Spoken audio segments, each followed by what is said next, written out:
जय Hind. Priyanka GK channel में आपका स्वागत है। हम आपके लिए काफ़ी इम्पोर्टेंट क्वेश्चन लेकर आए हैं जो आपके लिए महत्वपूर्ण होने वाला है। ठीक है, जो हमारा ऑफलाइन क्लास चल रहा है उसमें से इम्पोर्टेंट क्वेश्चन 20 कवर किए हैं। ठीक है, जो परीक्षा में बार बार पूछे जाते हैं। ठीक है, इसे बिना स्किप किए अंत तक जरूर देखिए। ठीक है, अभी तक हमारे चैनल को सब्सक्राइब नहीं किए हैं तो जल्दी से जल्दी सब्सक्राइब करिए और लाइक करिए। ठीक है, चलते हैं अपने क्वेश्चन की ओर। तो हमारा पहला क्वेश्चन है, दो नदियों के बीच उपजाऊ भूमि क्या कहलाती है? ठीक है, तो हमारा आंसर हो जाएगा दोआब। दोआब दो नदियों के बीच जो उपज होती है वो भूमि दोआब कहलाती है। ठीक है,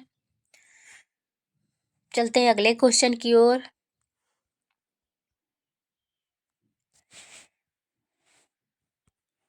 तो हमारा अगला क्वेश्चन है, भारतीय प्रायद्वीप की सबसे लंबी नदी कौन सी है? ठीक है फ्रेंड्स, आपको मालूम होना चाहिए, ये हमारा हो जाएगा गोदावरी। गोदावरी नदी जो भारत की प्रायद्वीप की सबसे लंबी नदी है। ठीक है, अगला है, किस नदी को दक्षिण गंगा कहा जाता है? ठीक है, तो ये हमारा हो जाएगा गोदावरी नदी। गोदावरी नदी को दक्षिण गंगा नदी के नाम से भी जाना जाता है। ठीक है, अगला है, किस नदी का उद्गम भारत से बाहर है? तो ये हमारा हो जाएगा ब्रह्मपुत्र नदी। ब्रह्मपुत्र नदी उद्गम भारत से बाहर है। ठीक है, हमारा अगला क्वेश्चन है,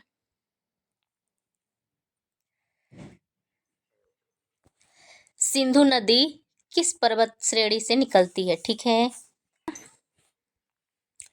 सिंधु नदी किस पर्वत श्रेणी से निकलती है? तो ये हमारा हो जाएगा आंसर कैलाश पर्वत। ठीक है, कैलाश पर्वत सिंधु नदी के पर्वत श्रेणी से निकलती है। ठीक है, ये आपको काफ़ी इम्पोर्टेंट क्वेश्चन है, इसे याद रखना। ठीक है, अगला है, तो भारत में कौन सी नदी विवरस घाटी से बहती है? ठीक है, तो ये हमारा आंसर हो जाएगा नर्मदा, ताप्ती, दामोदर नदी। ठीक है, नर्मदा, ताप्ती और दामोदर नदी विभ्रम घाटी से बहती है। ठीक है, याद रखना फ्रेंड्स, काफ़ी इम्पोर्टेंट क्वेश्चन है। अगला है, भागीरथी और अलकनंदा संगम कहाँ होता है? ठीक है, भागीरथी और अलकनंदा संगम कहाँ होता है? तो ये हमारा आंसर हो जाएगा देवप्रयाग में।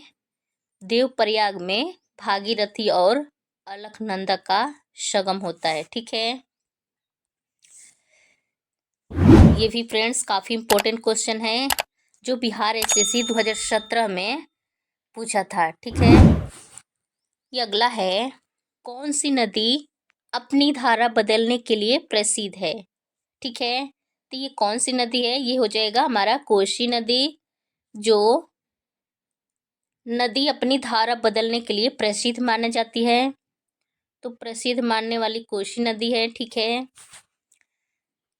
चलते हैं अगले क्वेश्चन की ओर। हमारा अगला है, ज्वार नदी मुख कौन सी नदी बनाती है? ठीक है, यानी मुहाना कौन सी नदी बनाती है? तो ये हमारा हो जाएगा नर्मदा नदी। नर्मदा नदी। ठीक है, हमारा अगला क्वेश्चन है,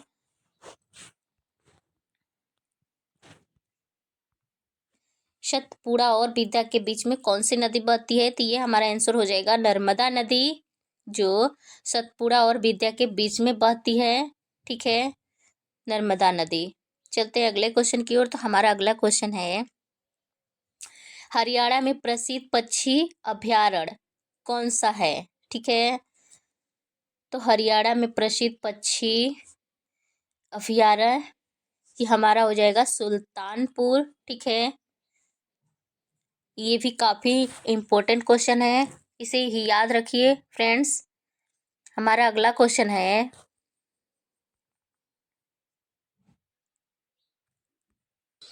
कि ये एकमात्र सिक्यूरी है जहां कश्मीरी किवंतियां पाई जाती है। ठीक है, तो ये हमारा आंसर हो जाएगा दाची ग्राम हो जाएगा हमारा राइट आंसर। ठीक है,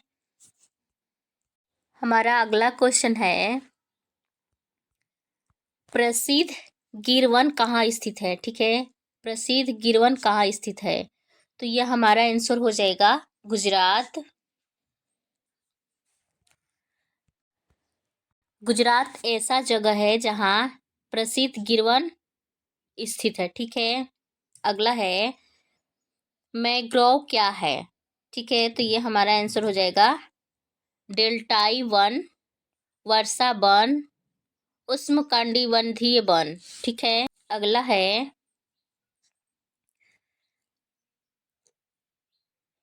सुंदरी वृक्ष किस प्रकार के वनों में पाया जाता है। ठीक है, तो सुंदरी वन किस वन में पाया जाता है। ठीक है, तो ये हमारा आंसर हो जाएगा ज्वारियन वन जो सुंदरी वनों में पाया जाता है। ठीक है, अगला क्वेश्चन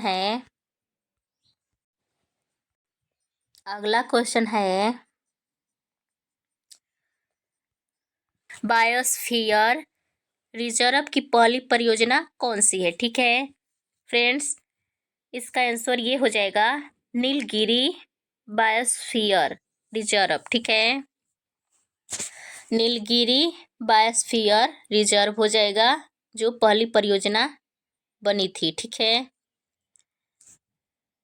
हमारा अगला क्वेश्चन है वैश्विक विषाक्त वन किसे माना जाता है। ठीक है, तो हमारा आंसर भी दिया है, देखिए असम में काजीरंगा, पश्चिम बंगाल में सुंदरवन। ठीक है, हमारा अगला है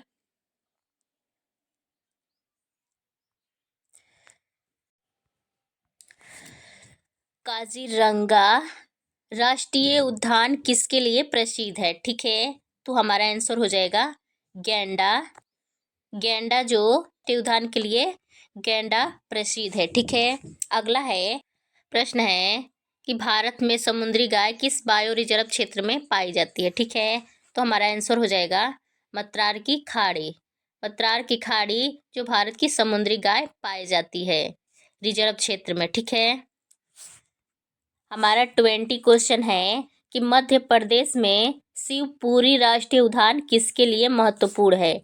ठीक है, किसके लिए महत्वपूर्ण है, तो हमारा आंसर हो जाएगा तेंदुआ और चीता मध्य प्रदेश में शिवपुरी राष्ट्रीय उद्यान के लिए सबसे महत्वपूर्ण माना जाता है। ठीक है फ्रेंड्स, अभी तक हमारे चैनल को सब्सक्राइब नहीं किए हैं तो जल्दी से जल्दी सब्सक्राइब करें और लाइक करें, और वीडियो आपको कैसा लगा हमें कमेंट में ज़रूर बताएं। अगर आपको पीडीएफ चाहिए तो हमारे टेलीग्राम पर जुड़ जाइए, वहाँ से इजीली मिल जाएगा। ठीक है, हम फिर मिलेंगे अगले वीडियो में, तब तक के लिए जय हिंद।